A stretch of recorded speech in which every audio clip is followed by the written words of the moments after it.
So let's talk about camera builds and configuring your camera to fly optimally on the Ready Rig Nimbus. So we recommend a two-handed setup with one handle on the front of the camera and one directly on the back. In this build, what we've done is we put a handle that's in line or close to the end of the lens and one that's to the back of the camera. With the Ready Rig Nimbus, the camera is essentially floating completely weightless in front of you. And you want to have one hand on the back to control your tilt and your pan, and the hand on the side of your camera build is actually going to control the roll of the camera. And this is particularly important because we have the top mounting point with the Nimbus that's going to create a pendulum on your camera build. And when you walk and when you run, the camera is going to want to sway slightly. So your job as a camera operator in this particular build is to stabilize out any of that sway. There's plenty of other ways that you can experiment with the Nimbus. You can go off to the side handle mode, any other way you want to operate the camera. But we find that this produces the best result in terms of negating any of the pendulum effect that you might get having the camera being supported from a top point. That's a quick overview. Let's go ahead and fly this thing with the Nimbus and go into more techniques. So let's quickly go into the monitor build that we recommend. There's actually two configurations we recommend when you're building your Ready Rig Nimbus. I like to build the monitor mount with a quick release. This is very helpful when you're getting in and out of the vest because you're going to have the monitor cabled to the camera. So adding a quick release on the top of the Nimbus is important. And then we recommend really two locations for the monitor. The first location I've built here is right inside of the Nimbus structure from the point where the camera comes out to the connector. This is a good location that you can have a good viewing angle and the monitor is not going to get in the way of the string. So when we attach the string to the setup, the string is not going to get in your way and you can get your eye line lower. And this is important because if you mount the monitor too tall while you're operating, you're always looking up and it hurts your neck and also it's hard to see around. So this is what we consider the optimal monitor positioning. We also recommend putting a quick release onto the camera so that you could easily swap out your monitor. The other location that we recommend the monitor to be is coming off the top and going straight in line with the Nimbus crossbar.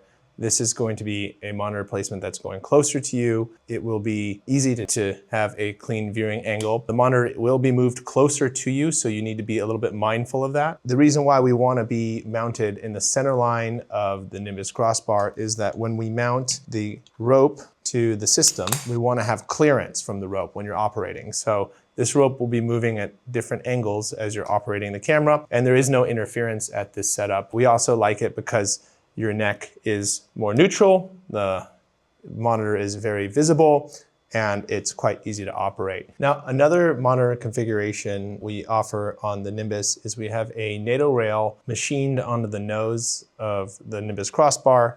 Any monitor mount that has a NATO rail, simply just slide it on, lock it. It's going to give you a little bit different characteristic when you're operating. It will actually separate the monitor from the motion of the crossbar. This will follow your eye line in a little bit different way.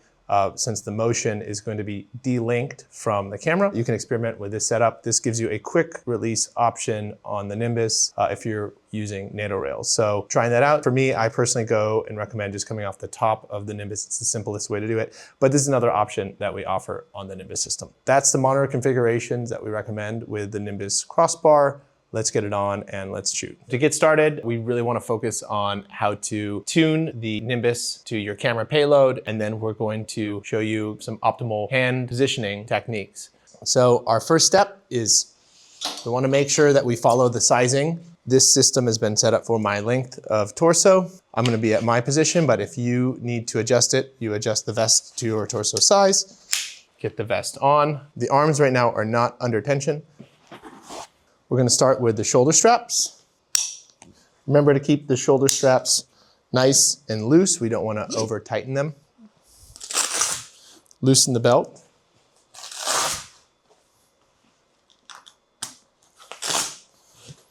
Tighten the belt.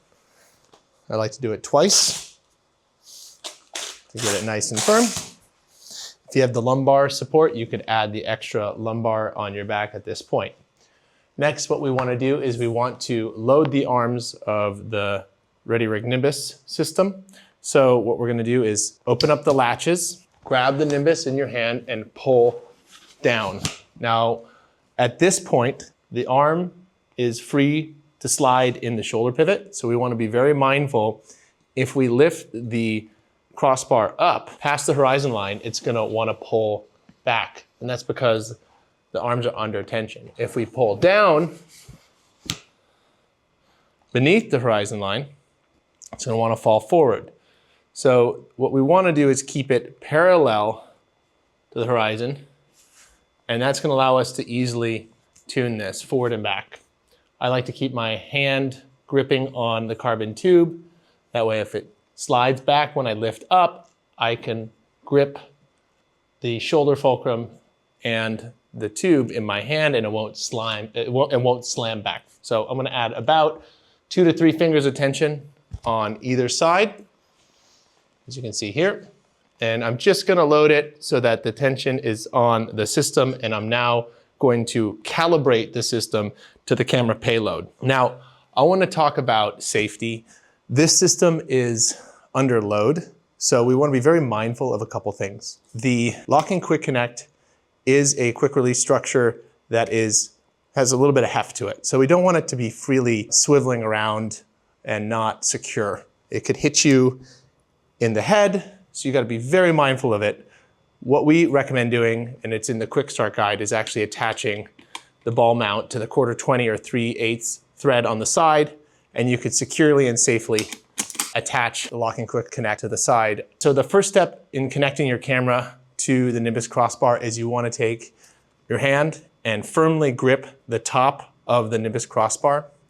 Next, you want to take your other hand and you want to depress the locking mechanism on the locking quick connect, pull the plate up, and it will be free to release. If you have any issue with operating the locking quick connect, we recommend you follow the quick start guide. We go into detail on how to do it. Taking all the tension off the arm, and I have the locking quick release firmly gripped. I push the red button down, and I'm gonna push down, just like so. Once I hear that click, check for safety. That is now very secure. Now, if I pull back, chances are the camera's not gonna be properly tuned. And I know this because I feel weight in my hands. If I let go, the camera is gonna just simply go down. Now, to properly tune this system, what I recommend doing is always being over a cart or a secure location. You can put the camera down on the cart like so. And what we recommend doing is taking both hands, opening up the latch, and if you firmly grip the carbon rods in your hand, you can pull up and let it slide back slightly. And what we're trying to do is we're trying to get the arms so that they just settle completely parallel to the ground. Now, we want to be very careful when this latch is open, because the arms, if I pull up too fast, it's gonna pull all the way back, it's under load, or if I pull it too far forward, the camera's gonna wanna fall. So we wanna keep that horizon line level. So let's go ahead and do that. Simply lift up, and I like to bounce it up and down and slide it, my fingers against the shoulder fulcrum. Here we go. Now it's gonna stay parallel. When it stays parallel to the horizon line, that's the optimal tune. And when we do that, we get this beautiful float, zero gravity characteristic that the VEGA V2 gives the system with the Nimbus. And that's gonna give you that complete freedom of motion that the system has been designed to do for handheld. It's also gonna absorb any of those unwanted footsteps. You can see it's completely weightless when we have it tuned properly. If I hold it, it will hold a position, and it will be weightless anywhere along the boom range of the system. Let's go into tips and tricks on operating techniques. What I like to tell people to do is we don't really want to be shooting the camera straight in line. We actually want to choose a side here. That's why we have the handles on the side and on the back of the camera. It's floating in this space around me right here. My hips, I can shift my hips and open up my shoulders so that the camera is right here. Now, again, we have a pendulum at the top of the camera. What that means is when I'm running with this thing or I'm walking with this, the camera will want to sway side to side and up and down. And the reason why we recommend the camera build with the handles on the side and on the back is that the side handle is actually going to stabilize the sway in this direction, and my back handle is going to stabilize this direction. And also my back handle will be almost like a rudder. It will be my pan and my tilt. So I can use the two of them together to get really smooth shots. When I'm walking with this system, what we recommend is just be mindful of that sway characteristic. That's gonna happen no matter what. Anytime you attach a mass underneath a single pick point, it's gonna wanna act like a pendulum. So our job in this situation to get smooth, very good handheld is to be mindful of this and operate around that. So I'm always constantly being mindful of horizon and being mindful of that sway when I walk.